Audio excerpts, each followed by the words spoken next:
you don't develop character much in college or in the pros. The professional football is a business, it's a total business, and it's up to you to have character and it's up to you to perform. But that's not true in high school. A high school coach has to take whatever comes in that door and teach them to put the pads on, teach them everything. And that's why I say the influence of the high school coach is paramount in the success of any athlete. And they don't have to be a college prospect. These are people who will, most of them will never play football again. So their character has to be formed by somebody. And if they're not formed in the home, then it's up to the high school coach to do that. And most of them do a great job. You have discipline problems in college, I realize that, but that's because they have slipped away from that influence of that high school coach. And more than likely, they had poor discipline in high school. Every high school coach is not a great disciplinarian. Every high school coach does not build character. Some of them are selfish. Some of them just want to win at any cost. Therefore, they'll let their best player get away with anything. That's not what is needed in high school. The high school coach is the most influential person in an athlete's life.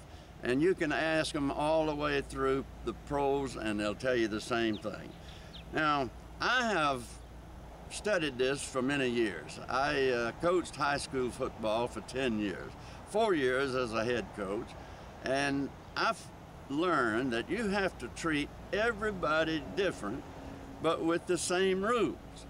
Some people you have to pat on the back a little bit to get them going and get them motivated. Some people you have to jump down their throat every other day. And you have to know which ones those are.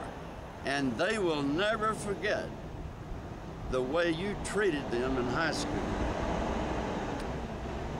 And my last item that I want to talk about is the fact that we've got too many people playing football in this country. And by that I mean you've got 80-pound leagues, 100-pound leagues, all kind of leagues that start.